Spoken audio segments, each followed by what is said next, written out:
ඒ මචං ඔබ මට පොඩි උදව්වක් කරන්න ඕනි මම මැරුණ දවසට. මොකද්ද? මම මැරිලා වලේ දාන දවසට දුවගේ පෙට්ටියට කසි භාගයක් දාන්න ඕනි බා. අප්පෝ මචං මේ ඒක නම් කරන්න බෑ. මොකද උඹලා මං මේ කසිප්පු භාගෙ දැම්මොත් උඹ මැරෙන්නේ මට කසිප්පු භාගයක් ණය වෙච්ච මිනිහෙක් කිව්වා. හැබැයි මචං උඹට මෙහෙම දෙයක් කරන්න පුළුවන්. කොහොමද? මං එදාට දාන කසිප්පු භාගෙ සල්ලි උඹ මට අද දිය. ඒ හරියන්නේ නෑ බා. ඒ වුණොත් මම මැරෙන කාලෙට කසි භාගෙ මිලිහෙල යන්න පුළුවන් බා. රුපියල් අවකරණ වෙලා මාස භාග වෙලා නෝන්ඩ වෙලා කසි භාගෙ මිලිහෙල යන්න පුළුවන් බා.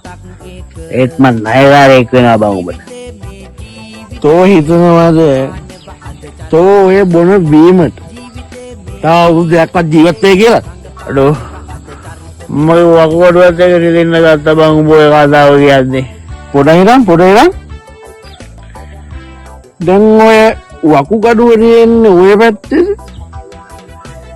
මම මචං ඉස්කෝලේ ගිය කාලේ අනික බං උඹට මතක නැද්ද? ටීවී කිව්ව මතක නැද්ද? අත්තේ මෙහෙම අරගෙන මුට්ටි ගුලි කරාම මෙන්න මේ සයිස් එකේ වකුගඩුවක් තියෙන. අනික ඒකත් නිකන් වම් පැත්තට ඇලයලා තියෙන. ඒකත් ඇත්තනේ බා.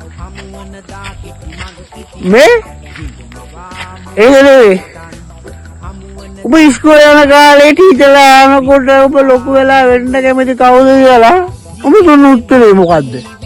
ඇයි බං ડોක්ටර් කෙනෙක් වෙන්න ඕනේ කියන්නේ කිව්වේ. මට මතකයි. මං කිව්වේ මල් ලොකු වෙලා ડોක්ටර් කෙනෙක් වෙනවා කියලා. මං හිතුවේ ડોක්ටර් කෙනෙක් වෙයි කියන්නේ. මම මේ ගමට ડોක්ටරා දෙන්නෙක් ඕනේ නැති නිසා තමයි ડોක්ටර් කෙනෙක් නොවුනේ. මොකද බං ඩිස්පෙන්සරිය දාන්න උඹයි මායි වලිකා ගන්න ඉඩ තියෙනවනේ බා. දැන් අපි දෙන්නව ડોක්ටරා නෙවෙයි. ඉපදුණු දාසිට මිය දෙන දාතෙක් චරිත ගොඩයි එතන.